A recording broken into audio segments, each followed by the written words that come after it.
The goal of our new Pathways campaign is to link every American secondary student to opportunity and economic mobility by helping them find or co-create an intentional, accelerated, supported pathway to employment and entrepreneurship and contributing citizenship.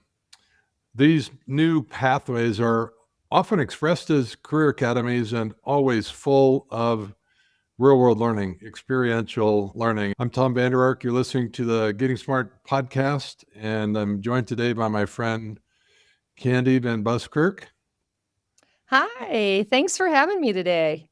It's so good to have you on the show. Candy is Assistant Superintendent of the Career Academy Network in South Bend, Indiana, and she's got a great new book out called Learn Outside, Rising Together to Disrupt the Status Quo in Education. Sandy, we usually see each other at conferences. Seems like mostly in San Diego. Not a bad place to run into each other. Well, I'm glad we had a chance to check out your new book and talk about it a little bit. You've been in South Bend leading this very cool place called Career Academy for a few years. Tell us about that, because I think it's kind of central to the ideas behind the book. What's Career Academy? What's the origin story, and what do kids do there? Yeah, so the Career Academy Network of Public Schools, it was started 12 years ago.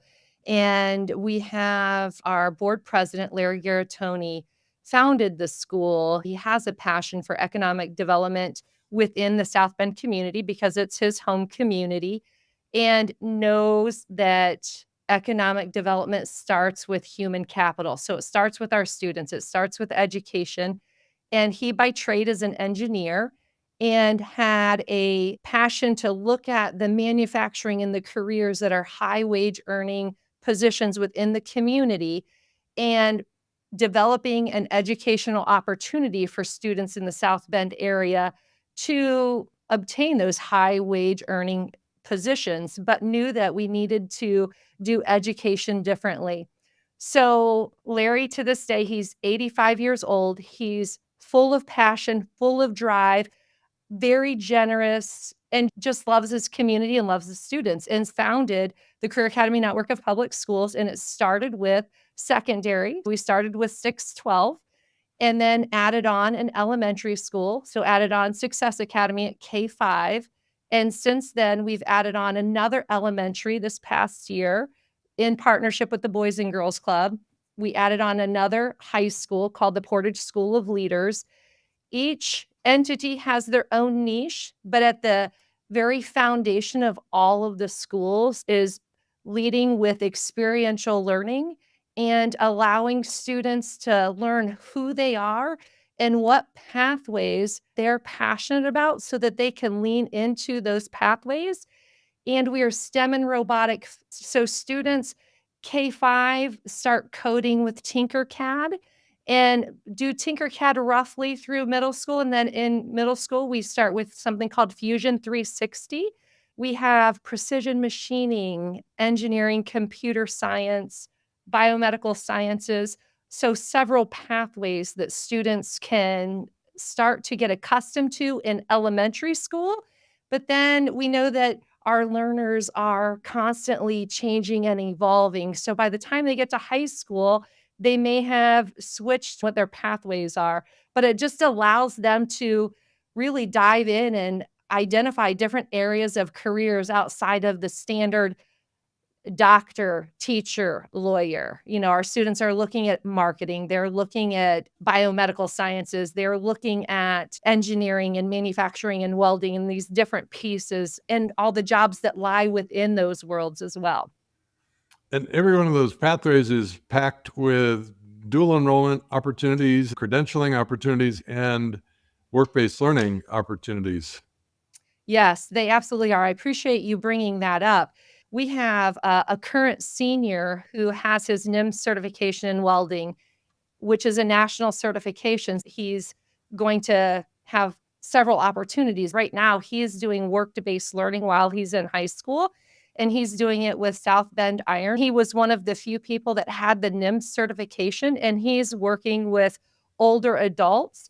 And so he had the opportunity to negotiate his salary because he was making minimum wage and he has the certification, and realized that individuals that did not have the certifications that he has was making significantly higher, and they needed him with his certification. So at the age of 18, he's making roughly $40 an hour, and he was able to negotiate that.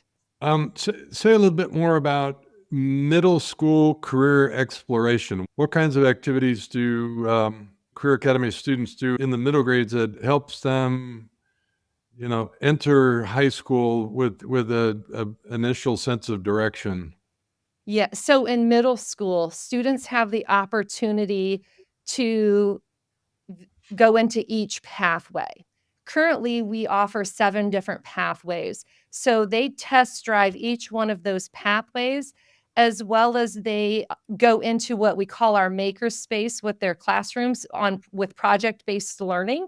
So not only are they going into the pathways to learn welding and precision machining and computer science and go into the biomedical sciences and entrepreneurship, because we really want to develop entrepreneurs and have that innovative mind and creative thinking, critical thinking. But they also then have the opportunity to go into our maker space where they develop projects in those pathways that they are creating and doing design thinking around to see, where am I most passionate? Where am I most gifted? What do I most enjoy in each one of these pathways? They have to choose 2 pathways in high school. And so when they choose those 2 pathways, they need that opportunity to test drive the pathways. And so they do that through middle school. Also in our K-5, they don't per se have a pathway, but they're introduced to all of the different pathways through their maker space, through their computer science class, through their coding classes. Candy, what's your dual enrollment strategy? Do you work with Ivy Tech and any partnerships with that well-known university in your town? Yes, yes. So we partner with Ivy Tech for dual enrollment. We also have partnership with IUSB, and we have partnership with Notre Dame within our entrepreneurship and our Moxie program. And there's other areas that Notre Dame also supports what's going on in our district.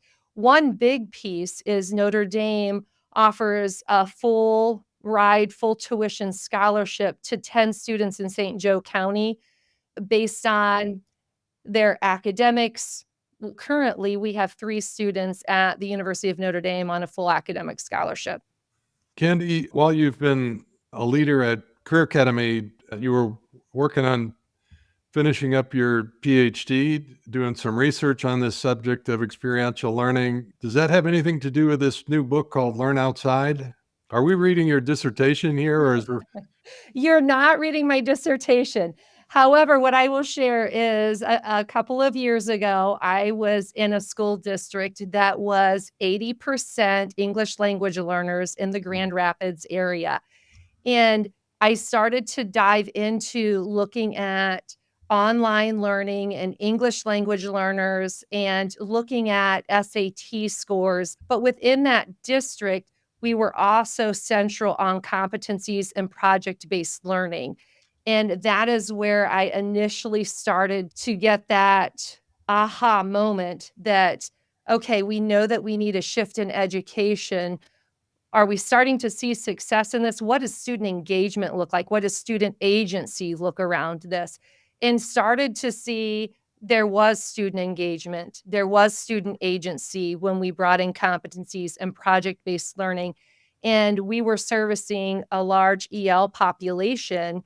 And if we're servicing a large EL population and they're engaged in their student agency, what does this look like when we're working in a highly diverse, an urban setting, looking across ethnicities? And so when I had that opportunity to become a leader at Career Academy Network of Public Schools, it was just a natural fit because it was work that I had already started to do and to dive into, and it's work that was already started at the Career Academy. It's just now we've been able to really dive deep and take it to the next level and kind of really bring to light all the hard work that all the leaders and all the educators within the district are doing to really empower our educators and give them autonomy in the classroom, but also to dive deep in project-based learning.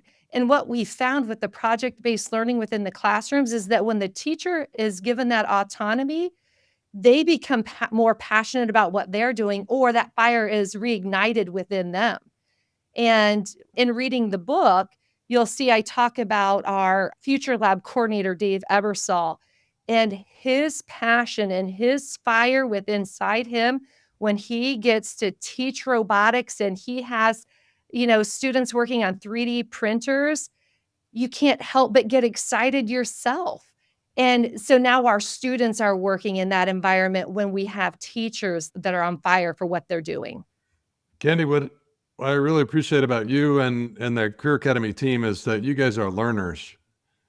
We talk on the phone and at conferences a couple times a year, and you're always asking really good questions and trying to find out who's doing this and who's doing it better. And you've made a habit of researching schools and visiting great schools. I love that you brought a lot of those stories together into your new book, Learning Outside. Let's recap a couple of those stories. What does Samueli Academy do, and how do they bring experiential learning to life? Yeah, leaning into Samuel Ellie Academy, one of my former students from 12, 13 years ago, she is currently a teacher at Samuel Ellie Academy. And I remember when she started there, she would call and she would, Coach, we're doing this project-based learning. I've never done this before. We didn't do that at New Buffalo. I didn't learn about this in my educational prep program, but it's incredible. You really need to get into this and learn with me. But we had the opportunity, our leadership team, to go visit a couple of schools in the California, in between LA and San Diego last year, and Samuel Ellie Academy was one of those. I think it's a member of the New Tech Network. So a lot of Yeah. team taught double block project based units of study. And they have incredible partnerships with different companies. And so their students are doing real world work. So let's say they're in graphic design and they're developing something, whatever that something is, it's in partnership with a company so that there's this added value of ownership. It's their thinking that's benefiting the company. And that really has increased the student engagement.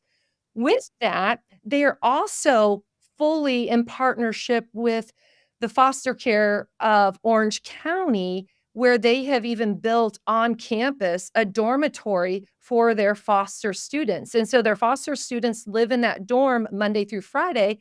And then they have families that they go and spend the weekends with. Because if there's a family of 5 students, it's really difficult to find a family to have those 5 students. So they have partnerships within the school day with their project-based learning so that it's real world learning. And they are ahead of the curve where we as Career Academy, where we're striving to be. And so it's learning from schools like a Samuel Ellie Academy that has been doing this for years. And now we're taking their nuggets. For our listeners, if you're interested in checking out great residential programs, Candy and I would recommend Samueli. Also in Los Angeles, Seed Academy opened 3 years ago. It's a famous residential school from Washington, D.C. that's now in Los Angeles, serving a large number of foster and housing insecure students. And also Rise, Da Vinci Rise is a famous alternative school that serves housing insecure and foster kids as well as justice involved youth, all worth seeing on a visit to SoCal. A couple of San Diego schools made your book. You mentioned High Tech High and Larry Rosenstock's contribution. You also talked about David Miyashiro and his leadership at Cajon Valley. Any experiential learning nuggets from either of those sites you want to share? Yeah, absolutely. Larry and David are top-notch educational leaders that are breaking the curve. And we know Larry started High Tech High several years ago and was really the cutting edge to why the other districts are where they're at. But I first want to start with Bostonia Global, a couple of pieces that we really gleaned from Bostonia Global.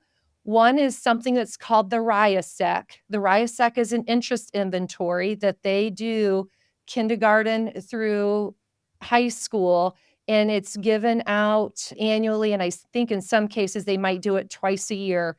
And the interest inventory allows the students to know who they are based on what their interests are, but it also allows the educator to have that insight as well to help lead them into, different paths with their design thinking projects that they have. The other piece that they have that we took away is their world of work. And what their world of work is they have the RISEC, they have the interest inventory, but now students have the opportunity to learn about careers starting in kindergarten all the way through high school and then jump in internships. But when I say that they're learning about different work and career opportunities, they don't just learn about it, they experience it, they hear from a professional, they go see it in action. So there's different levels to understanding what that career is and how within that career, there are multiple opportunities. And by the time students are in high school and they're doing their internships, and students find their own internships, but they're supported in finding their internships. And sometimes what they don't enjoy doing. It's better to find that out, right? Well, Candy, what I appreciate about Cajon Valley and the head of school there, Narelle, and David Miyashiro and Karen Minshew, the chief academic officer, they're really learners. And like you, have been scouring the country for the best models. We appreciate their development of the world of work. They worked with ASA as a sponsor to develop that curriculum. They borrowed their internship strategy from Big Picture, a terrific design organization with schools now around the world. They borrowed a transcripting system, a growth transcript from One Stone in Boise, Idaho. So like you, I think a student of experiential learning and pulling together the key components to launch a terrific school. You also mentioned Michael Matsuda in Anaheim. We just had him on the podcast a couple of weeks ago. What a thoughtful gentleman. What would you say about the work he's doing in Anaheim? Yeah, the work he's doing in Anaheim is incredible. And why I say that is the size of the school district that he is leading and at the pure size and what they're able to do around the competencies and the work-based learning and leaning into the project-based learning, it's a lot easier to make a shift and to lead experiential learning when you start small. But when they started, Anaheim is thousands of students. And so then you have that number of educators to lead that and to lead that with fidelity and to see the results that they're seeing at Anaheim is remarkable. Candy, I'm beginning to think that you only study schools in Southern California. Is that a winter strategy of getting out of Indiana for a few weeks and going? You're catching on. You're catching on. Or is it Tom likes to be in Southern Cal No, because those are the schools you recommend to me. I was just visiting schools in San Diego yesterday, and so you could be right. The third chapter of your book is about unleashing wonder, and I can say that it was one of my favorite examples of unleashing wonder anywhere in the world.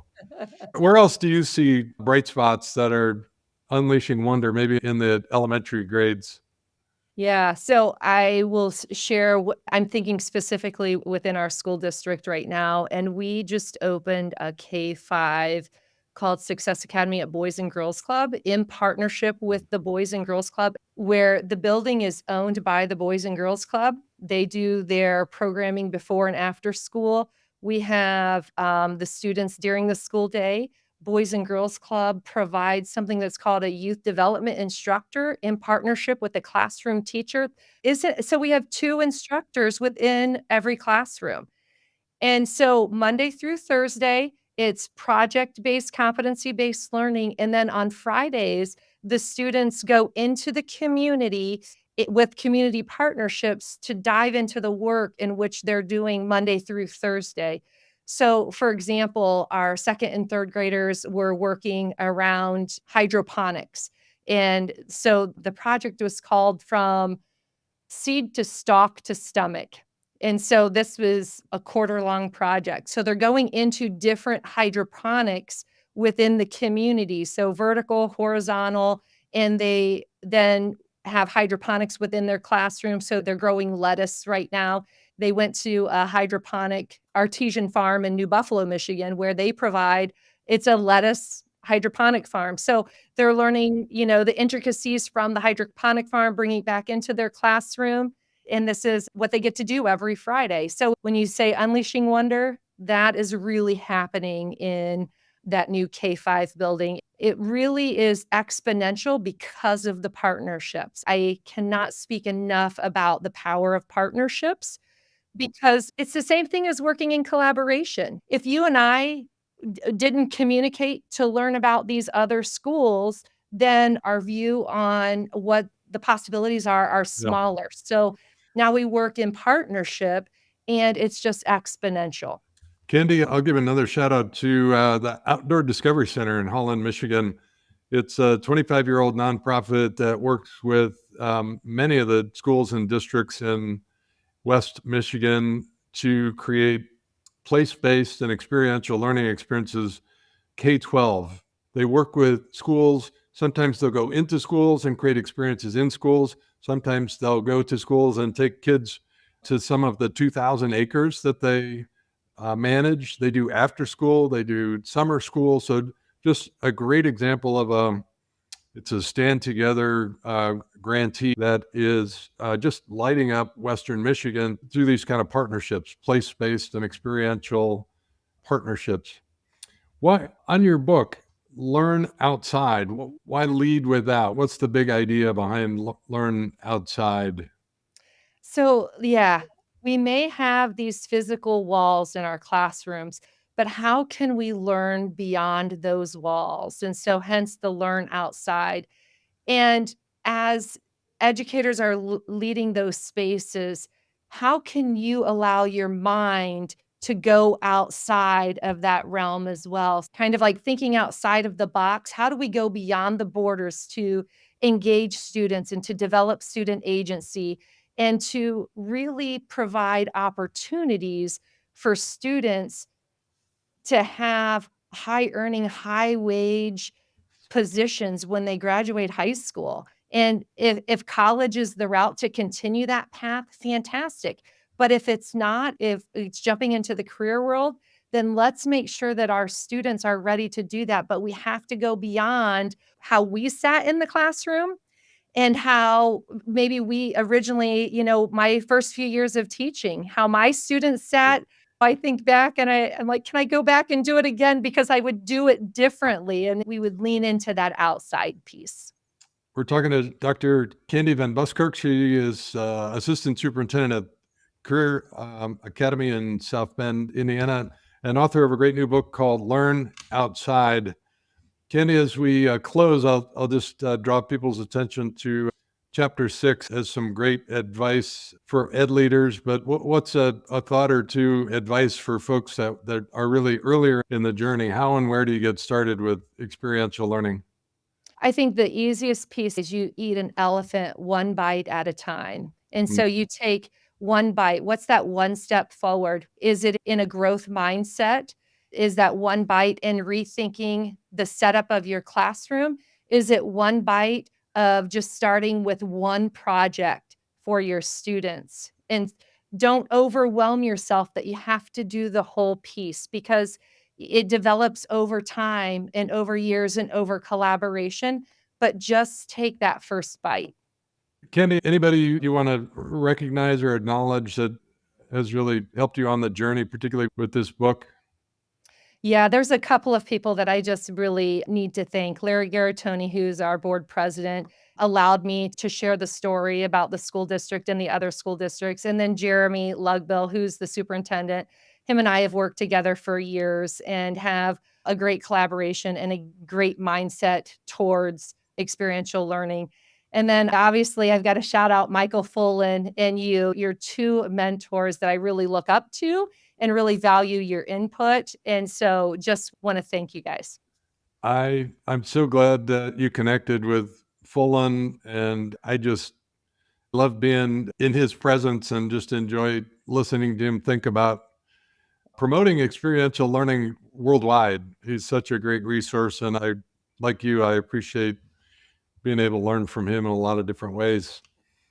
Candy, it's great to catch up this way. I hope we can see each other live and in person, maybe on a school visit in the near future. Come to South Bend. It's warm. I was with Scott Bess yesterday. The founder of Purdue Polytechnic. I know he has a great school in South Bend.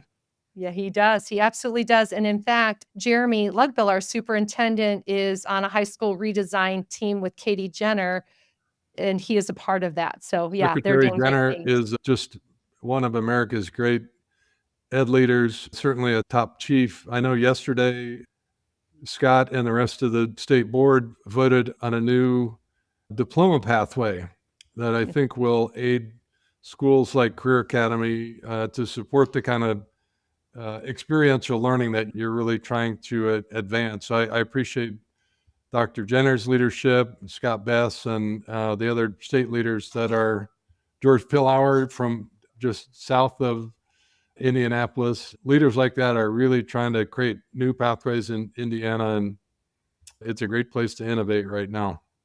Yeah, agreed. I feel like Indiana is on the cutting edge, and I'm very thrilled to be a part of that with them. Thanks to Candy Ben Buskirk. She's the author of Learn Outside. Go get it. It's a great book. Thanks to Mason Pasha, our producer, and the whole Getting Smart team for making this possible. Until next week, keep learning, keep leading, and keep visiting schools and sharing stories. See you next week. Thanks for tuning in to the Getting Smart podcast today. We want this podcast to be actionable, insightful, and a great way to learn about what's next in learning. In order to stay on the cutting edge, we need people in the field to tell us what they're hearing, what they're wanting, and what they're needing to learn more about. Got a topic or a guest in mind? Send your recommendations to me, Mason at gettingsmart.com. And if you like what you're hearing, don't forget to leave a review in Apple Podcasts or subscribe wherever you listen. Feel free to share the podcast on social media using the hashtag GSPodcasts. Thanks so much.